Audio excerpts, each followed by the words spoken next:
Hello viewers, అందరికీ నమస్కారం. నా పేరు సూర్య. మీరు ఇప్పుడు చూస్తున్నది సూర్య టాకర్ ఛానల్. లెర్న్ తమిళ ఆల్ఫాబెట్స్ త్రూ తెలుగు ఆల్ఫాబెట్స్ అనే మన ఈ సిరీస్ లో ఇది పార్ట్ నెంబర్ 14.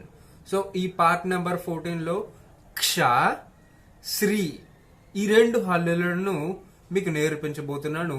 మీరు నేర్చుకుంటారని ఆశిస్తున్నాను. క్ష, శ్రీ ఈ రెండు హల్లులు. సో ఈ రెండు హల్లులను ఏ విధంగా రాయాలి అనే దాని గురించి మీకు రాసి చూపించి ఎక్స్ప్లెయిన్ చేసే ప్రయత్నం చేస్తాను. ఈ రెండు హల్లులను మీరు ఒక ముఖ్యమైన విషయాన్ని గుర్తుపెట్టుకోవాలి. ఆ ముఖ్యమైన విషయం ఏంటంటే, తమిళ్లో శ్రీ అని చెప్పి ఒక ప్రత్యేక అక్షరం ఉంటుంది.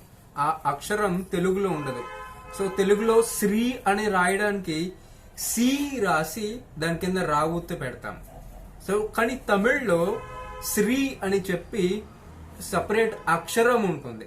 తెలుగులో లాగా సి రాసి దాని కింద రావుతూ ఇలాగ ఉండదు. తమిళ్లో శ్రీ అని చెప్పి శ్రీ అనే దానికి సపరేట్ అక్షరం ఉంటుంది, సపరేట్ హల్లు ఉంటుంది. తమిళ్లో సపరేట్ పదం ఉంటుంది. ఈ విషయాన్ని మీరు గుర్తుపెట్టుకోవాలి. సో చూడండి, రాస్తున్నాను.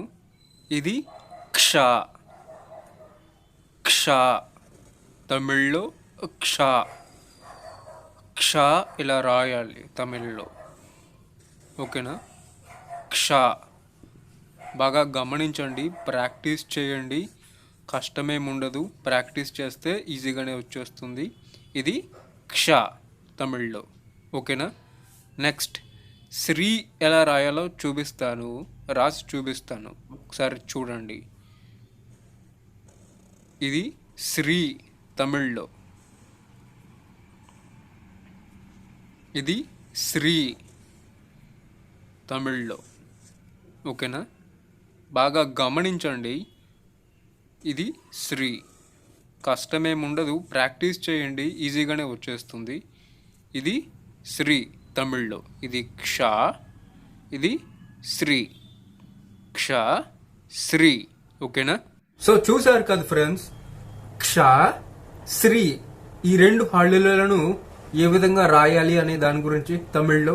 సో మీకు ఇంకా ఏమైనా డౌట్స్ ఉంటే కింద కామెంట్స్ రూపంలో నాకు తెలియజేయండి. ఈ వీడియో మీకు నచ్చినట్లయితే ఖచ్చితంగా లైక్ చేయండి.